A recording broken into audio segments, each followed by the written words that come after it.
Greg, my son-in-law, dropped the carving knife. My granddaughter Emma stopped chewing.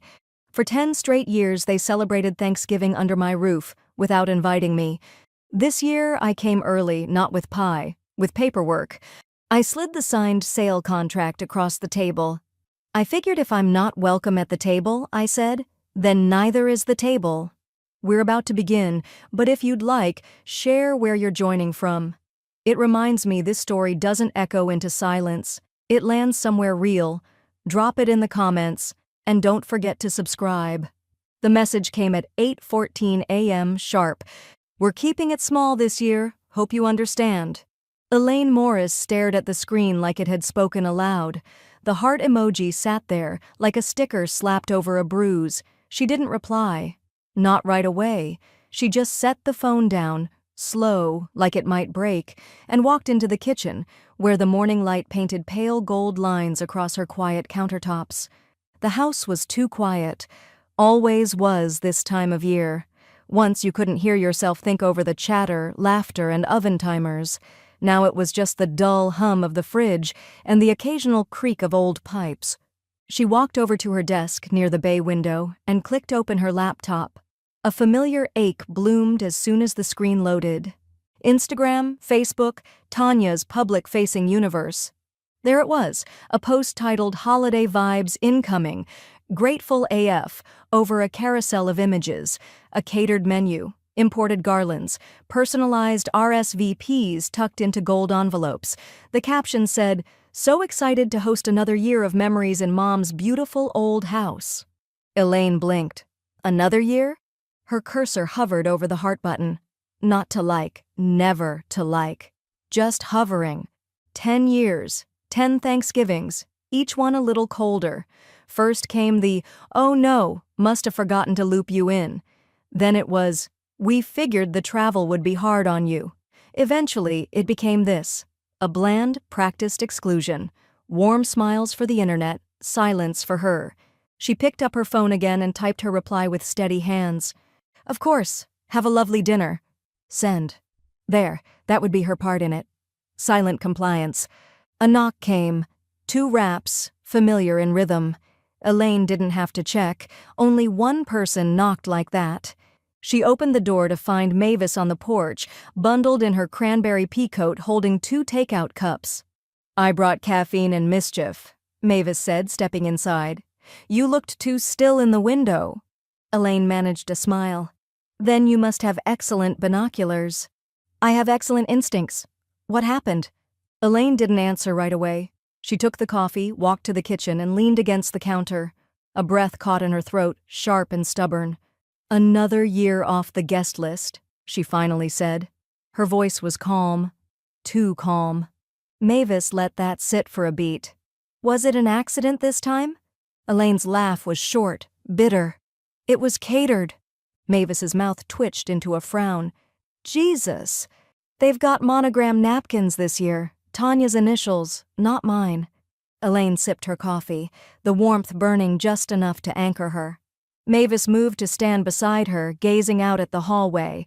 The aging photos still hung, faded prints of holidays past, little Emma in a pilgrim hat, Tanya slicing turkey with forced elegance, Greg pretending he knew how to carve.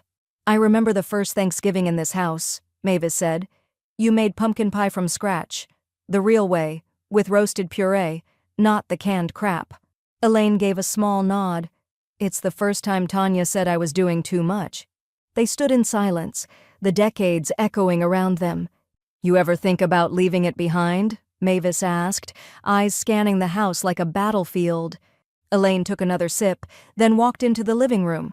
She stood near the mantel and looked at the hearth that had held 10 years of Thanksgivings, and 10 more years of nothing. "I used to think memories lived in the walls," Elaine said softly. "Now I think they rot there, if you let them." Mavis stepped closer, face searching. "What are you thinking?" Elaine turned toward her.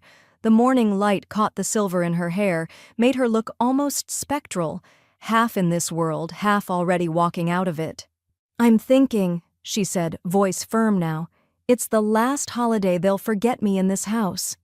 Elaine slid the manila folder across her dining table like she was pushing away a tray of spoiled food. The seal was still intact from her safe, one she hadn't opened in years. Her fingers hovered above the clasp. Then she cracked it. The deed was there. Crisp, notarized, untouched. Her name, just hers. No cosigner, no transfer, no shared ownership, no gift of equity. Just decades of mortgage checks, home repairs, tax filings, all hers. She pressed her palm to the center of the page like it might burn. It didn't. Instead, it felt cool and certain, like marble. On the edge of the table sat a photo Tanya had printed and framed 5 Christmases ago. A candid of Greg lifting Emma in front of the fireplace. The bottom corner had a sticker on it. Our home. Elaine didn't touch the photo. She just looked at it, at the lie it told, sitting inches from the truth. She picked up her phone and dialed a number she hadn't used since Henry's will had been finalized. The line clicked once, twice, then connected. "Lydia Brenner speaking?" Elaine's voice came steady. "I need to make some adjustments." A pause. Then, "Well, hello, Mrs. Morris? What kind?" Elaine smiled faintly. "The overdue kind." By early afternoon, Elaine was back at her desk, glasses perched low on her nose, her laptop open to the municipal portal. She navigated the utility accounts: gas, electric, water. Tanya's name was on each. A paper trail built on assumptions. Entitlement passed off as convenience. Elaine clicked through each account with surgical precision. Remove authorized user, restore original owner, confirm billing address. Click, click, click. The house was quiet again, but this time it felt different, not hollow, charged. A PDF form blinked open on the screen. Emergency authorization of property transfer. Lydia had sent it 20 minutes ago with the subject line, "In case they mistake your silence for surrender." Elaine opened a drawer and retrieved a black ink pen. Not the cheap ones, one with weight to it. She began to fill out the form, pausing only once, at the line labeled "Beneficiary in absence of will." She left it blank, not out of indecision, but strategy. Outside, a neighbor walked past with a golden retriever. Elaine could hear the crunch of dry leaves underfoot. Fall in full bloom. A season of endings disguised as beauty. She signed the last line and slid the document into an envelope. Later, Mavis returned, 2 mugs of tea this time, no questions, just presents. Elaine handed her the envelope without a word. Mavis took it and sat down, scanning Elaine's face like it held a code. "What's this?" "Insurance," Elaine said, sitting across from her. Mavis tapped the envelope gently. "This the kind that burns clean, or the kind that leaves smoke?" Elaine allowed herself a tired smile. "Both, if I'm lucky." They sat for a long moment, the warmth from the tea wicking through the porcelain. "I gave them this roof," Elaine said suddenly. "I gave them this floor, this heat, the seat at every table. I gave Tanya her first keys when she was 16. Greg fixed exactly 1 leaky pipe and called himself a homeowner." Mavis leaned back in her chair, eyes sharp behind her glasses. "You built their shelter," she said. "They built you an attic." The words sat there, uncomfortably true. Elaine looked toward the hallway, toward the narrow door that led to the attic stairs. Last winter, Tanya had suggested Elaine tidy up and consolidate keepsakes up there. It wasn't an offer. It was a polite eviction from her own walls. She took a long breath, then stood. "I'm done asking for space," she said. Mavis raised an eyebrow. "You planning on taking it back?" Elaine turned, her voice quiet, almost reverent. "I'm planning on giving it away, just not to them." The hammer slipped once, just once, as Elaine tugged the nail from the wall and the frame clattered to the hardwood floor. A portrait of the Morris family, circa 2004, slid out with a soft shush. The glass didn't break. Elaine almost wished it had. "Let it go," Mavis said gently, stepping beside her with an empty moving box. Elaine picked up the photo and stared. Tanya's smile looked plastic even then, her hand just barely touching Elaine's shoulder. Greg's eyes had wandered off camera. Only Emma had looked directly into the lens, young, gap-toothed, trusting. Elaine placed the frame face down into the box. By noon, the walls were bare. The staged furniture arrived in padded trucks, light wood tones, neutral upholstery, fake succulents in matte pots. The living room transformed from lived-in to market-ready in under 4 hours. Even the scent changed. Lavender staging candles replaced the cinnamon oil Tanya insisted on every November. Elaine watched the crew finish up and asked Mavis to turn the thermostat down 2 degrees. "Let them feel the chill," she murmured. At 3 o'clock sharp, Lydia arrived with the listing agent, a brisk woman in her 40s with polished nails and an eager smile. "Full disclosure, Mrs. Morris," the agent said. "This market, if you blink, it'll be gone." Elaine didn't blink. They signed the preliminary listing packet at the dining room table, now cleared of its familiar clutter, staged with a shallow bowl of artificial lemons. Elaine's signature was smooth, her wrist steady. Lydia glanced over the final page and nodded. "Timeline's locked. Your conditions are tight. It's protected."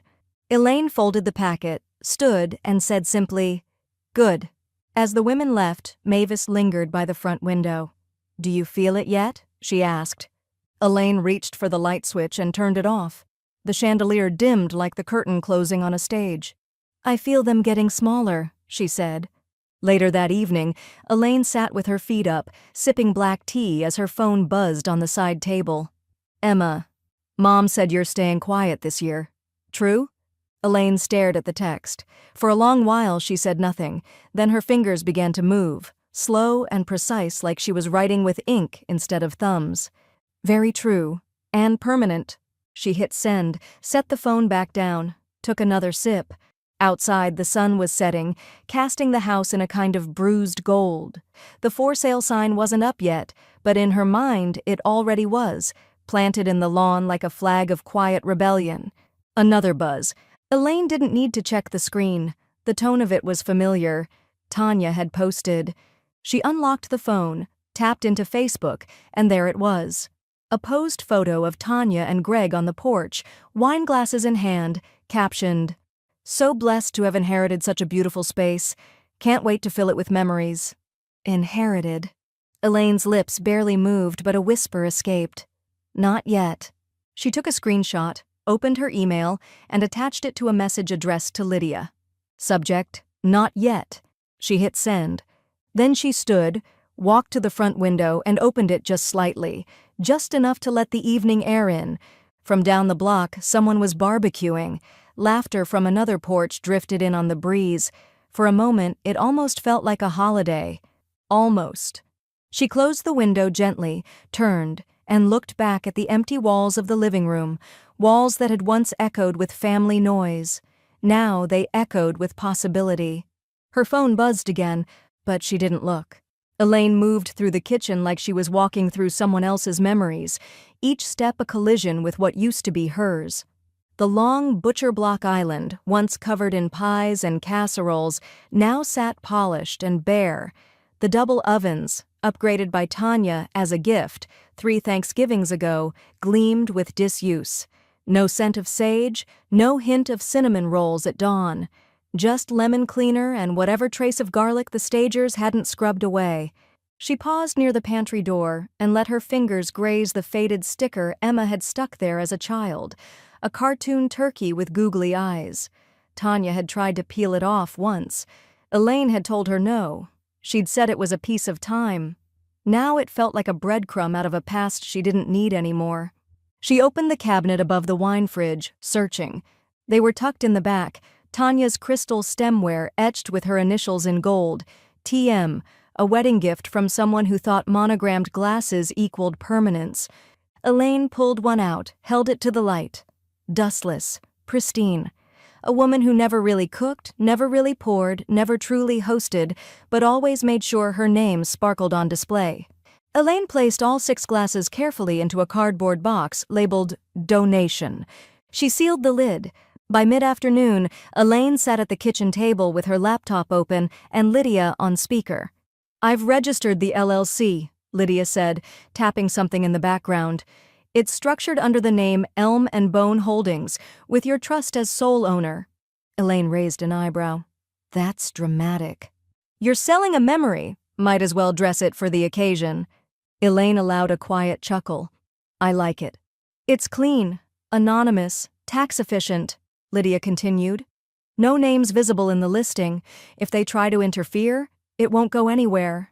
Elaine nodded to herself, even though no one could see. Good, let's keep it bloodless.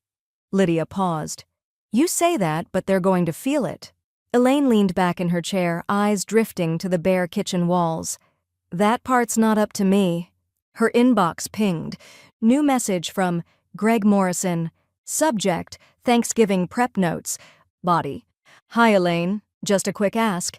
Would you mind getting the gutters cleared and the downstairs HVAC filter changed before next week? We've got 14 coming, and I know you like things to run smooth. Appreciate you. Greg.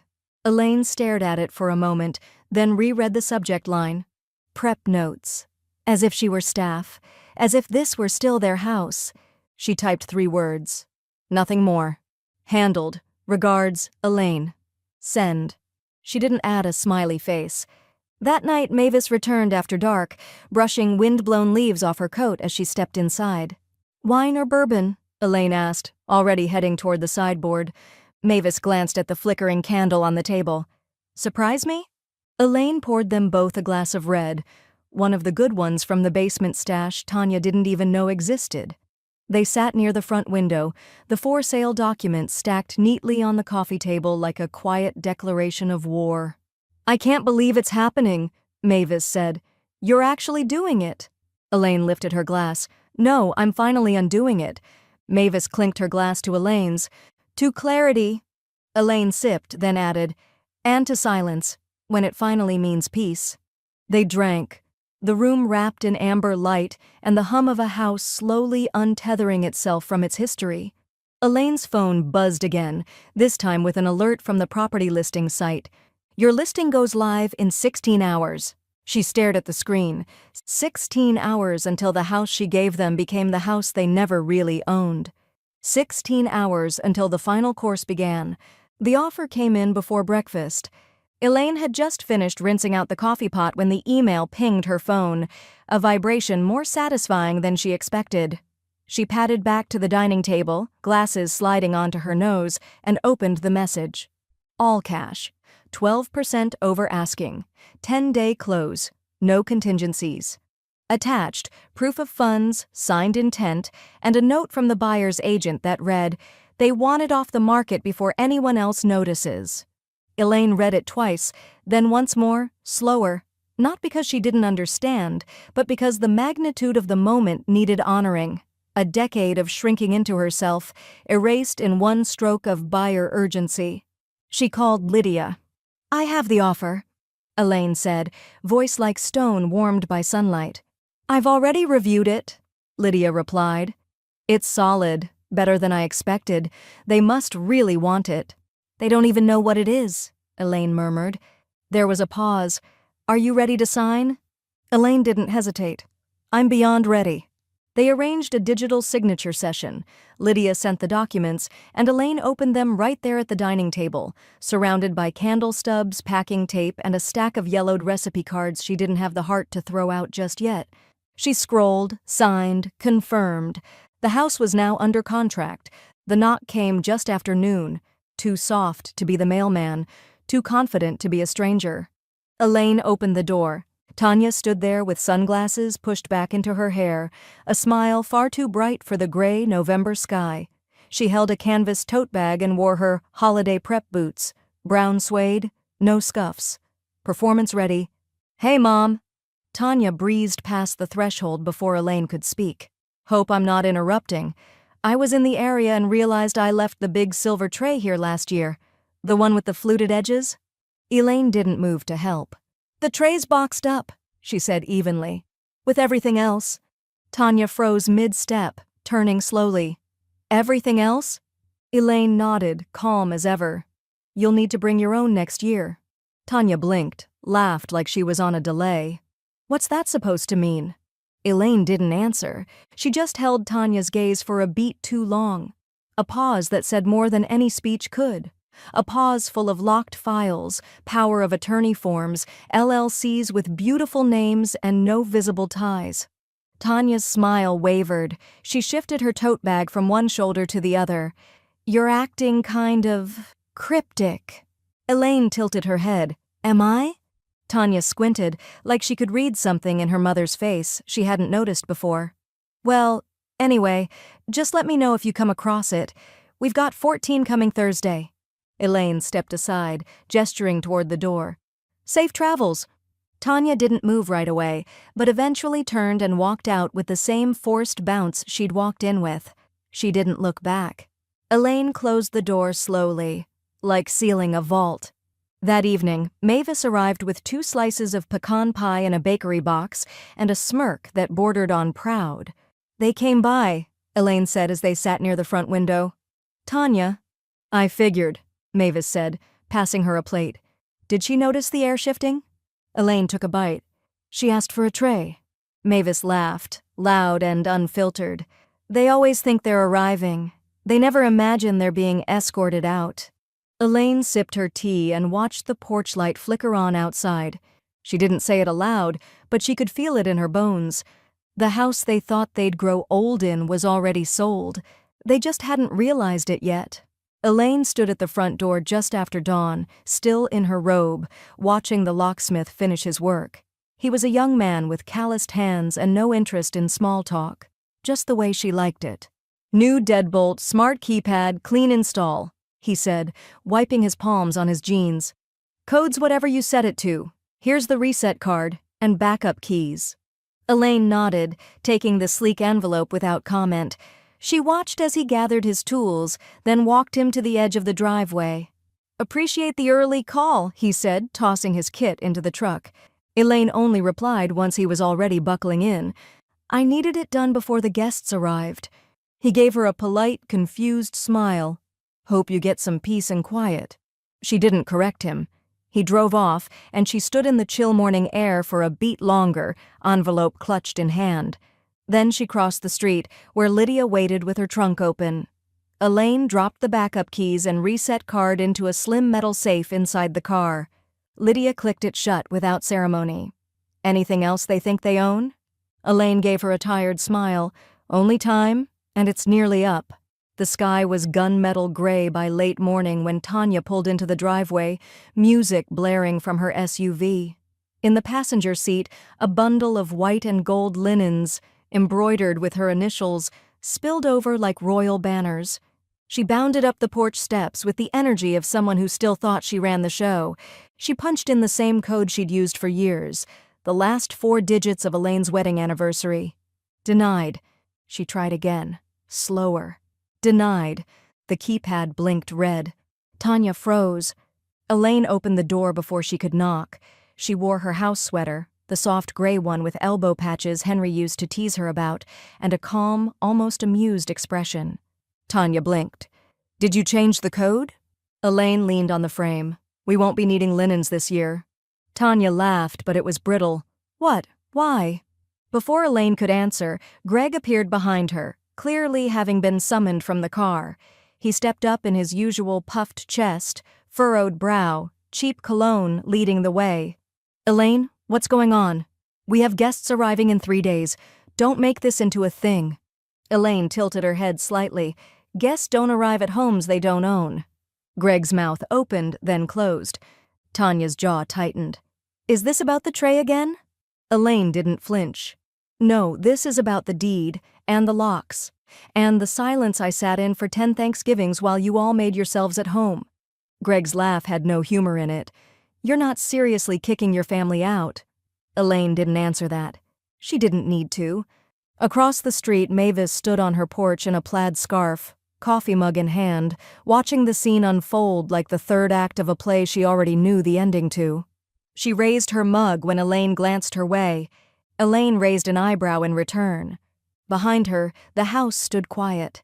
Light spilled through freshly cleaned windows onto floors no longer dulled by footsteps that never paused to ask if she was okay.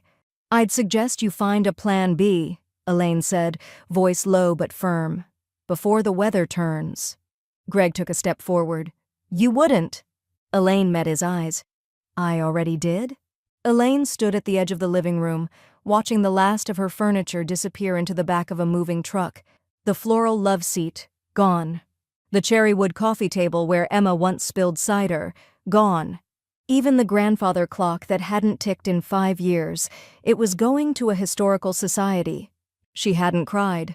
Not when she marked the tags, not when the men in branded sweatshirts carried out the chairs like they were lifting bones.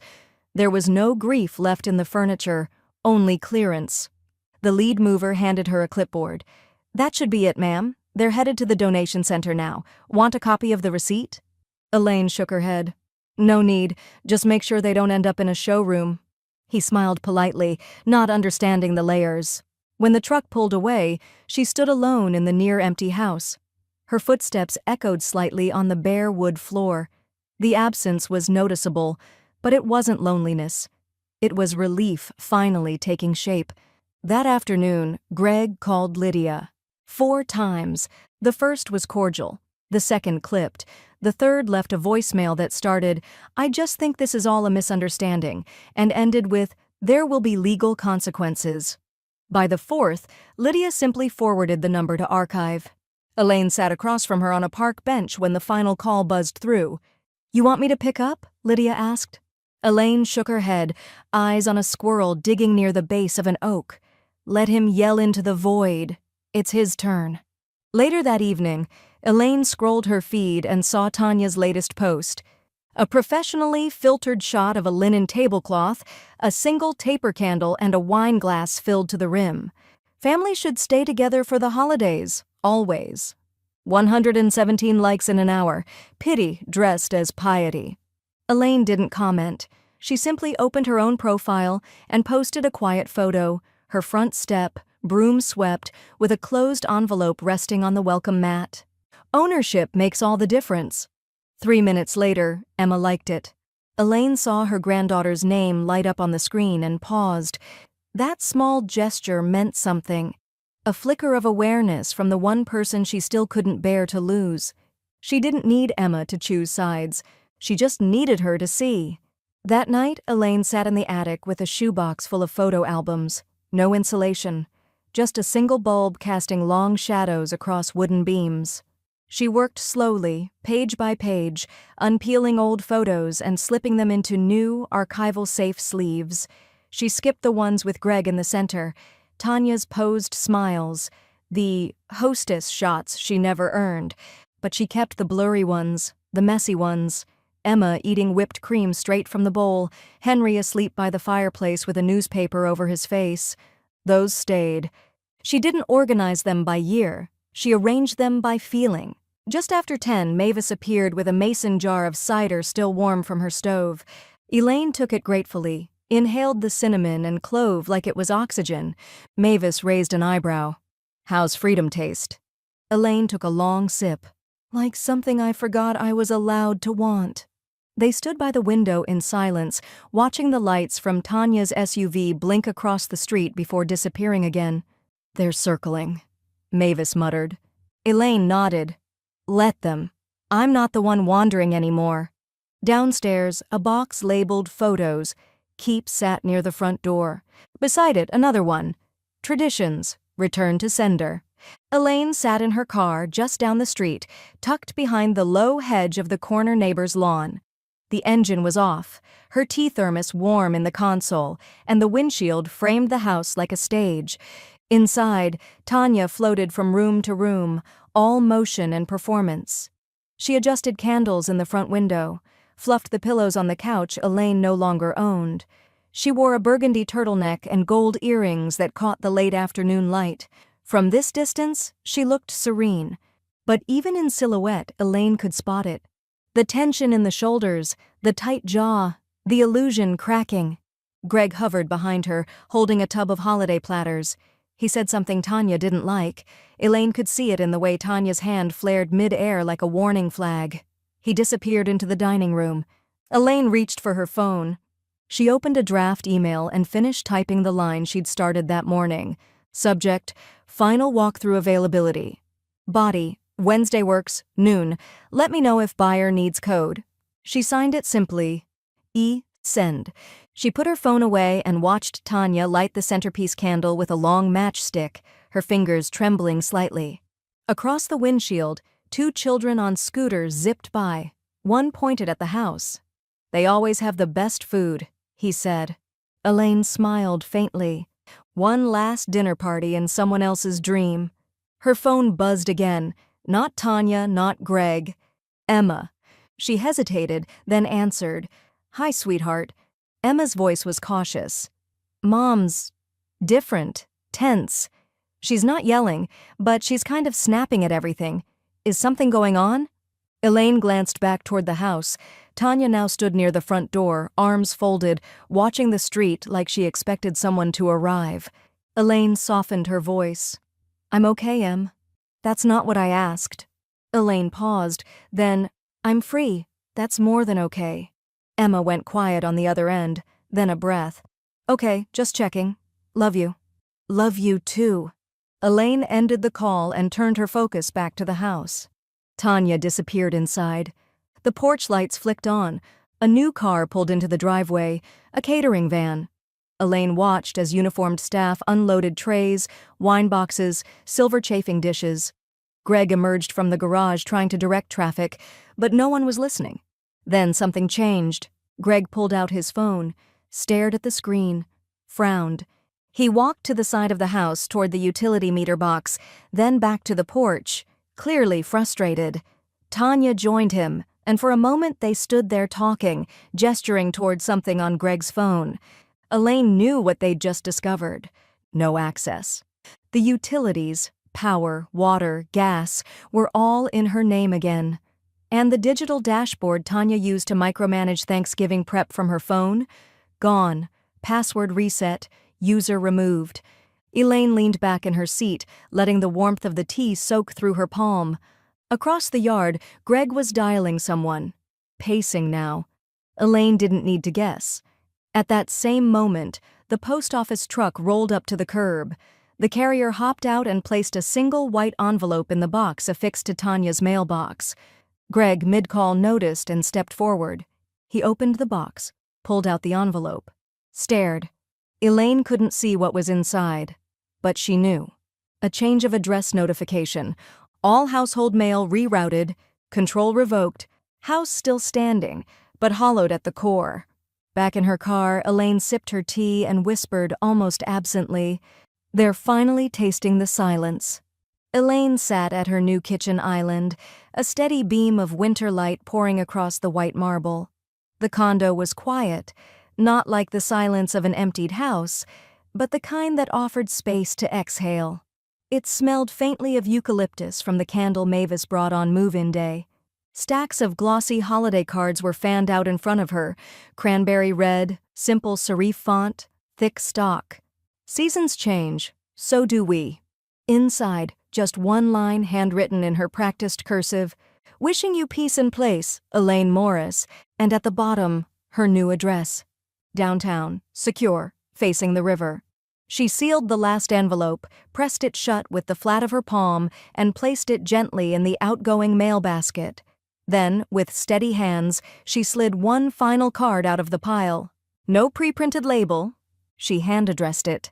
Tanya Morrison. Sycamore Lane. Elaine didn't include a return address. Inside, only this: "Wishing you warmth in your next home." She closed the card, sealed it, and stared at it for a long moment. Then she dropped it into the mailbox, shut the lid, and walked away. By the time the card reached Sycamore Lane, the buyer's agent had already called. Greg picked up the phone, assuming it was the caterer again. "Hello? Hi, this is Leland Morales with Harvest & Cobra Realty. Just confirming your vacate timeline. Our buyer will be doing a soft walkthrough on Wednesday, with closing as scheduled Friday morning." Greg stood motionless in the middle of the dining room. "Sorry, what walkthrough?" Leland paused, professional but not apologetic. "The Morris residence? 782 Sycamore. Contract signed, transfer in progress. You were CC'd on the transition doc 2 days ago. Are you still planning to be out by Thursday?" Greg opened his mouth. No words came out.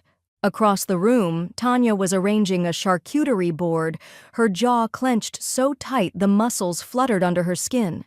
He didn't hang up. He just slowly lowered the phone and walked out to the porch. 40 minutes later, Tanya stormed into Lydia Brenner's law office without an appointment. The receptionist looked up and barely had time to buzz security before Tanya slammed a palm on the counter. "I want to see Lydia now," she barked. "I'm afraid she's with a client. She has no right. None of this is my family's home." The hallway door opened.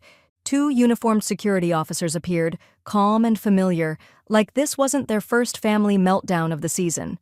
"Ma'am, we're going to have to ask you to leave." "I gave her everything," Tanya shouted, voice cracking. "She was supposed to leave it to me." The receptionist didn't look up again. One of the guards opened the door. "Let's go." Tanya's heels echoed sharply as she was escorted out, her breath ragged, her face pale with something far more primal than embarrassment. It was loss, a kind she'd never expected to feel from a woman she thought she'd silenced. Elaine returned from the grocery store to find a voicemail blinking on her landline.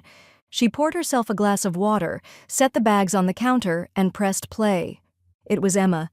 "Hi, Grandma. I saw the address change, and Mom's, well, she's spiraling, but you probably knew that." A pause. "I just wanted to say, I'm proud of you. Like, really proud. For remembering you matter." Another pause. Softer now. "I miss you. I hope you like the view." Elaine stood still for a long moment, the sun catching her through the window, dust motes spinning like glitter in air. She turned to face the skyline. A new city, a clean floor, a table with no ghosts, and behind her, an entire history of being ignored finally shut its mouth. Elaine signed the last page with a pen that had weight to it, thick brass, the kind that made each stroke feel permanent. Across the sleek mahogany conference table, Lydia turned the document toward herself, reviewed the signature, and clicked her pen once in quiet approval. "That's it," Lydia said, setting the folder aside. "The house is no longer yours." Elaine let the words sit for a moment, not because she doubted them, but because she wanted to feel them fully, the way you'd feel the last echo in a concert hall before the lights went up. "And not theirs either," Elaine said softly. "Especially not," Lydia agreed.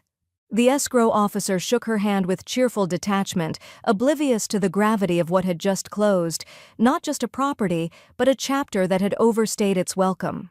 Outside, the wind had turned sharp, the kind that warned winter was waiting just behind the next breath. An hour later, Elaine and Mavis sat in the window booth of a corner cafe, eating slices of Dutch apple pie under a string of gold bulb lights. The server had offered whipped cream. Elaine declined. "You don't need to sweeten a good ending," she said, fork tapping the ceramic plate. Mavis raised her tea in a toast. "To titles, transfers, and long memories." Elaine clinked her glass.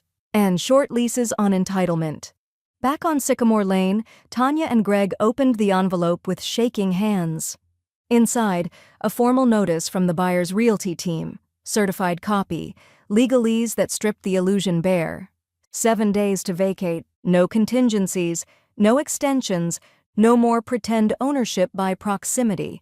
Tanya dropped the letter onto the dining table, now cluttered with unlit votives and uneaten catered leftovers. Greg stood by the window, pacing, chewing his thumbnail. "Maybe we can offer to lease back for the holidays," he muttered. Tanya didn't answer. She was staring at the framed art on the wall, the one she always bragged about hand-selecting from a real gallery. It had hung there for 6 years. Elaine had paid for it, like everything else. "We were supposed to live here forever," Tanya said, voice barely audible.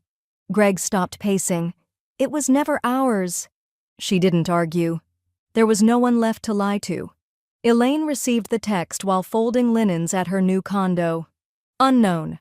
Number? "I miss seeing you in the garden. The blue hydrangeas miss you too. C from next door." Elaine smiled gently, thumb hovering over the screen. She thought about the way the soil felt under her nails each spring, the blooms that only came back if you trimmed them correctly, how much care it took to make something return. She replied, "Let them grow wild this year, it's their turn." Then she walked over to the last moving box she hadn't opened. It held one thing, the antique armchair from the upstairs reading nook. Cream upholstery, carved oak frame. Henry's favorite. She lifted the flap, took a long look, and smiled. 2 days later, Emma walked into her dorm suite to find the chair sitting by her window. No note, just a familiar object, perfectly out of place. She ran her hand over the curve of the armrest, then sat in it. The cushion gave slightly like it remembered. She closed her eyes and exhaled. Back at the condo, Elaine poured herself a single glass of red wine. She stood by the window, looking out at a city that didn't know her past. A place where no one asked why she ate alone or why her number had changed. She raised the glass. To her own name, on her own lease, in her own home. And for the first time in years, there wasn't a single room left to apologize for. Elaine peeled the plastic off her final moving box and folded the flaps back with deliberate care. Inside, clean bath towels, the color of warm sand. She set them gently in the hallway linen cabinet of her new apartment, floor-to-ceiling windows behind her, sunlight spilling across pale wood floors.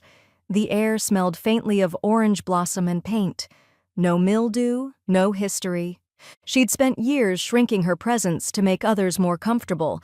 Now, even the walls seemed to exhale with her. The building was modern and central, concierge downstairs, keypad entry, dog bowls by the elevator. No attic, no expectations, just clean lines and morning light. She stood barefoot in the kitchen, sipping coffee from the only mug she'd brought from the old house.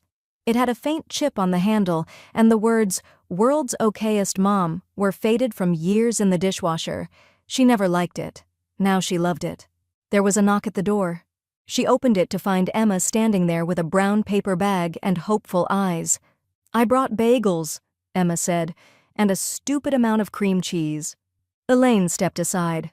"Then you're allowed in." They settled at the table, unwrapping their breakfast in comfortable silence. No guilt, no filtered politeness, just presence. Emma looked around the space slowly. "This is you," she said. "This is real you." Elaine paused, then smiled. "It is, isn't it?" Emma nodded. "I like her." Later that afternoon, Lydia arrived with a slim briefcase and a folder labeled Estate Addendum. Executed. Elaine signed without asking questions. She already knew what it said. Emma Morris, sole heir, liquid assets only. No house, no mess, no one left to contest it.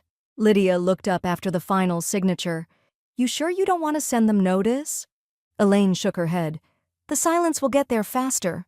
That weekend, Mavis hosted a welcome brunch in her condo's shared rooftop lounge. Elaine entered to find a modest spread, scones, chilled fruit, mimosas lined up in mismatched glassware. Women in wide-leg pants and smart cardigans sat on soft-cushioned benches. The wind carried laughter across the terrace like music through reeds. Mavis raised her glass before Elaine had even finished pouring hers. "To the woman who finally stopped asking for a seat," she declared, and took the whole damn table instead. There were cheers, even a few claps. Elaine lifted her glass with a quiet smile. Not shy, not boastful. Just present. She sipped, citrus and champagne, cold and real. That night, the voicemail came. Elaine was brushing her teeth when her phone buzzed across the bathroom counter. One missed call. One message. She played it without much thought. Tanya's voice slithered through the speaker like smoke. "You'll die alone, you know." A beat of silence. "We were your family. You gave it all away." Elaine stood still, toothbrush in hand, mint foam still in her mouth. She didn't flinch. She didn't replay it. She simply walked back to the kitchen, opened the trash cabinet, and dropped the phone into the compost bin with the banana peels and coffee grounds. Then she returned to the bathroom, rinsed, spit. She looked in the mirror. Not at her reflection, but at the emptiness beside her. It didn't scare her anymore.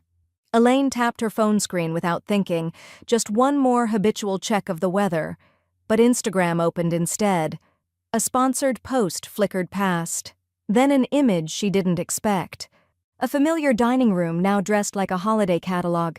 Greg stood behind Tanya, one arm slung over her chair. Emma sat near the edge, not smiling, not frowning, just present.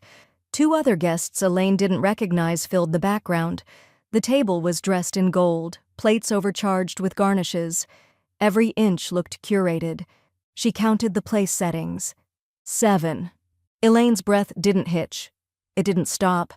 It simply slowed, like her body was making room for something it already knew. She stared at the photo a beat longer, then tapped once, held, and deleted it from her screen. The frame disappeared. The space it left didn't feel hollow. She stood, walked across the living room to her desk, and opened the journal Mavis had given her when she moved in. Linen cover, unlined pages. She flipped past old scribbles, lists, small memories preserved like pressed flowers. On a clean page she wrote, "Removed without pain." She closed the book. The line didn't sting. It landed.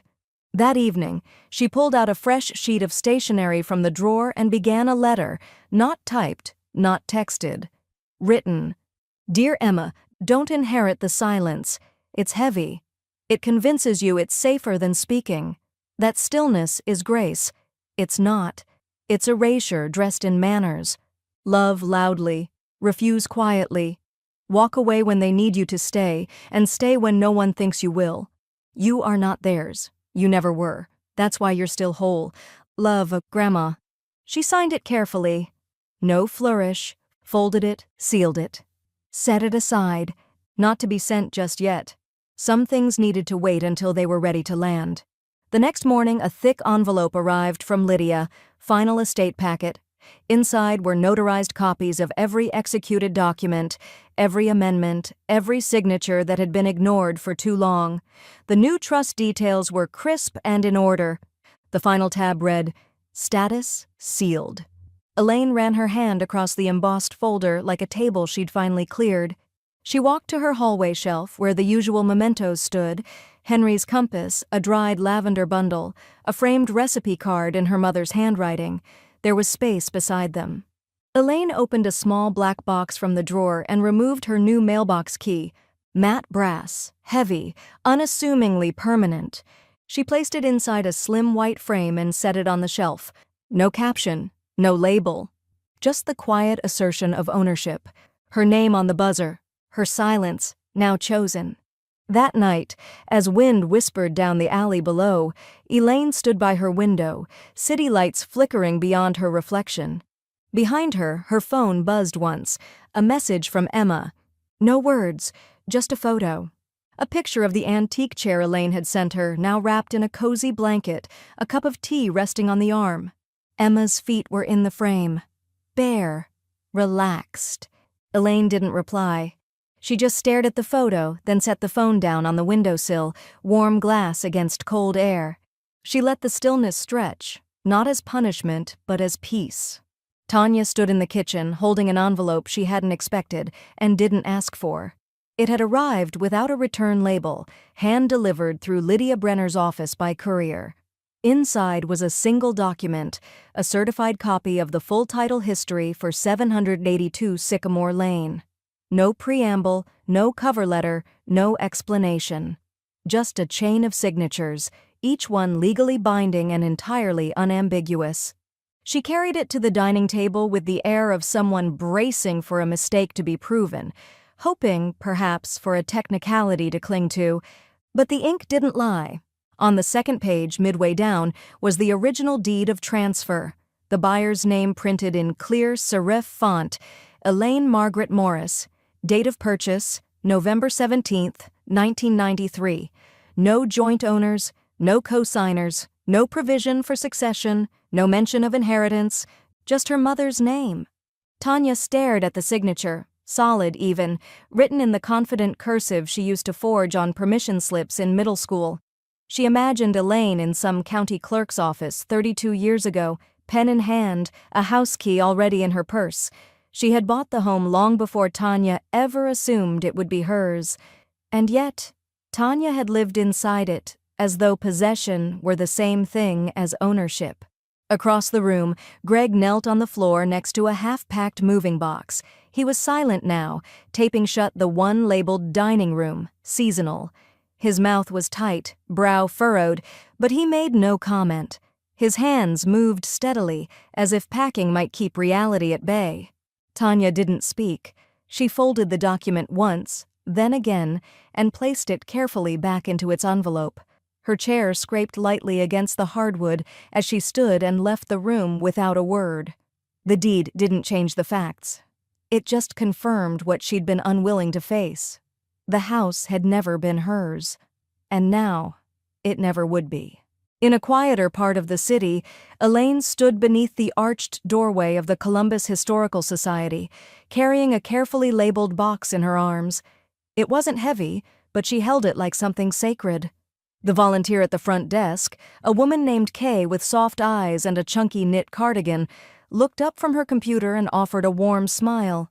"Donations?" she asked, already moving to clear a space on the counter. Elaine nodded. "Photographs, mostly holidays, local history, households, neighbors, a few community events." Kay opened the box and gently lifted a stack of matte prints. There were snow-dusted driveways, kids bundled in coats too big for them, a string of summer block parties captured in faded color, faces frozen in laughter. Tanya and Greg appeared in some, but never at the center, and Emma, young, unscripted, caught mid-blink or mid-giggle, was always somewhere near the edge of the frame. "These are beautiful," Kay murmured. "We'll preserve them properly. Do you want your name listed as donor?" Elaine shook her head. "No need. Just make sure they get seen." And with that, she turned and stepped back into the cold air, the door clicking shut behind her. Thanksgiving morning arrived with a quiet grace. No sounds of timers beeping, no clatter of serving spoons or voices overlapping in forced cheer.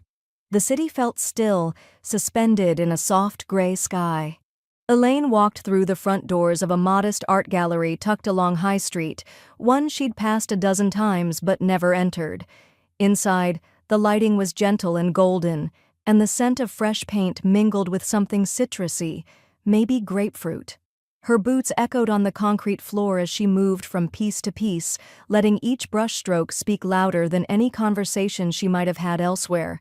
She paused before a large canvas, an abstract composition of intersecting lines, chaotic, layered, and then, through the middle, a single gold streak. It cut the canvas diagonally, clean and deliberate, like a choice that couldn't be undone. The label read, "Lineage." Elaine stared at it longer than she intended, not because it confused her, but because it made too much sense. Her phone buzzed inside her coat pocket. She debated leaving it there, but something nudged her to look. A message from Emma. "Dinner is waiting if you want it." E. No follow-up, no guilt, just an invitation left open like a light on in the hallway. Elaine stood there for a long moment, her eyes on the painting, the phone still in her hand. There had always been two kinds of legacy, the one you give away and the one that finds the person who never asked to carry it, but always knew how to hold it. The sound of butter sizzling in a cast-iron skillet filled Elaine's kitchen with something far richer than scent. It was the rhythm of real time, not orchestrated, not rehearsed, not built for display.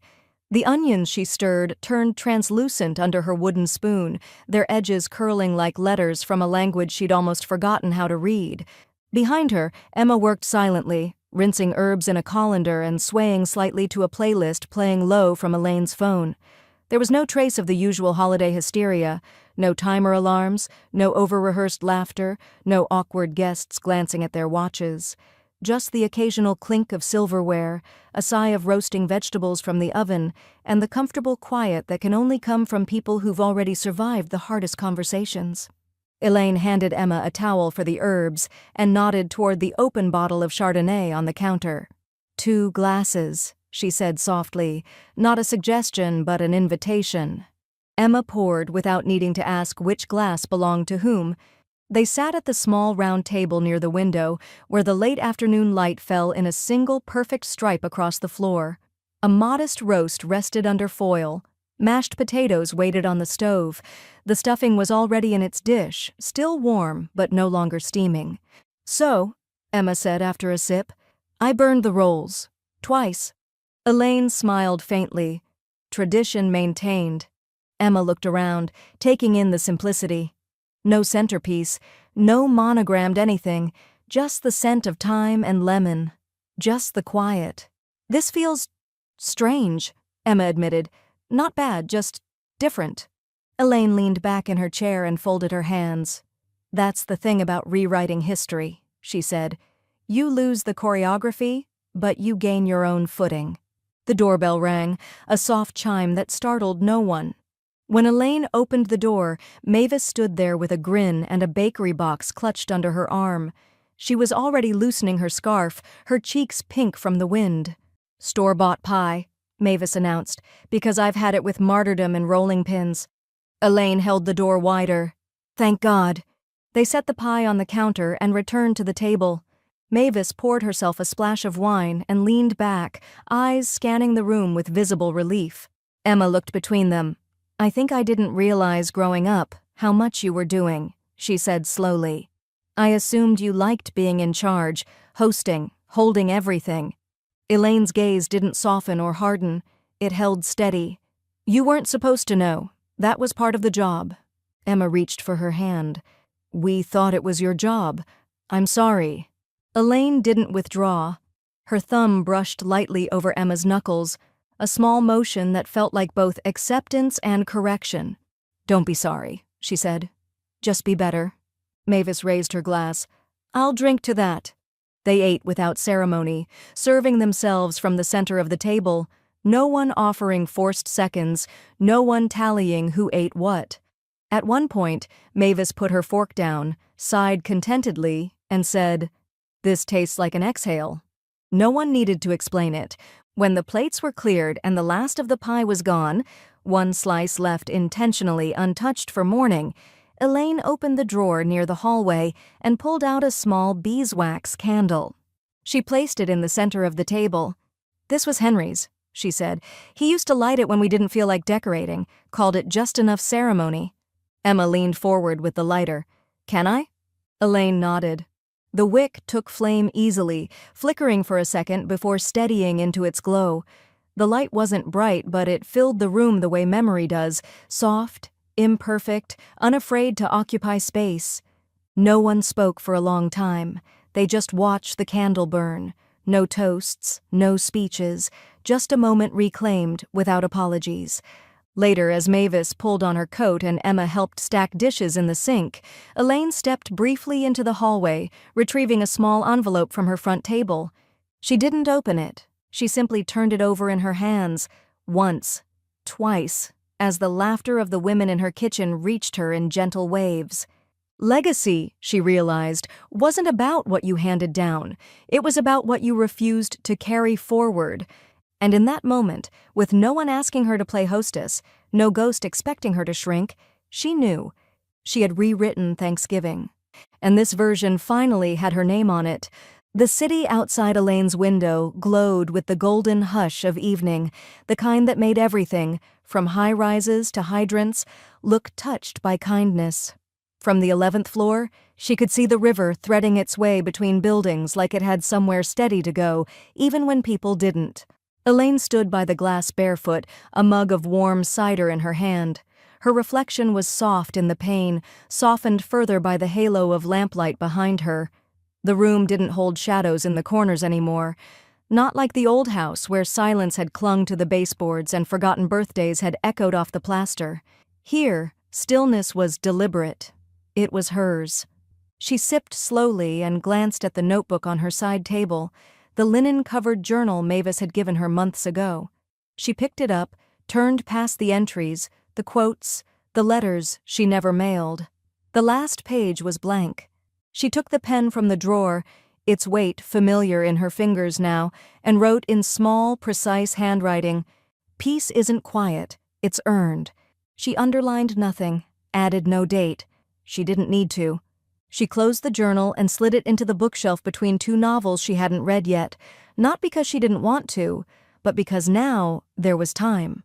In the hallway, a small stack of outgoing mail waited on the table. One envelope among them was blank on the front, blank on the back, no return address, no message inside, just a perfectly folded, perfectly empty card. Elaine placed a single stamp on the corner and dropped it into her building's mail chute with no more weight than a grocery list. A silence sent, not as punishment, but as punctuation. That evening, Emma arrived again. No warning, no formality. Just a knock, a crooked smile, and arms full of leftovers wrapped in foil. They reassembled plates in the kitchen, scooping mashed potatoes like sculptors, heating cider on the stove without needing to measure anything. As they settled into the small kitchen nook, plates steaming between them, Emma looked up and said, "I'm glad you didn't stay small?" Elaine paused mid-bite. Her fork hovered in the air for just a second longer than necessary. She set it down gently and met Emma's eyes. "Me too," she said. "They did." There was no malice in her voice, no triumph, just the clean sharpness of fact, like the break of dawn after a long winter, cold but honest. Emma smiled and reached across the table, squeezing her grandmother's hand. They ate slowly, not because they had to savor the food, but because there was finally no reason to rush through comfort. No guests waiting, no eyes judging, just two women who had both, in their own way, learned what it meant to stay. Later that night, with dishes rinsed and put away, Elaine poured the last of the cider into a mug that said, "One strong cup," a gift from Mavis, handed over weeks ago with a wink and no explanation. She stood once again by her window, the city humming below in a language she didn't need to translate. She raised the mug, not to ghosts, not to the people who had tried to shrink her into the shape of obligation, but to the silence that no longer asked her to disappear, to the space she had reclaimed without asking, to the parts of her that had always been there, just waiting for her own permission. The toast didn't need words. It was cider, warm, a plate beside her, full, and no apologies. She didn't feel triumphant. She felt fed. As she turned off the lights and walked toward her bedroom, the quiet didn't feel like absence anymore. It felt earned, owned, chosen. And as she reached for the hallway switch, her voice rose softly into the dark, just a whisper, but with weight behind it. "I wasn't the guest they forgot." She smiled. "I was the host they lost."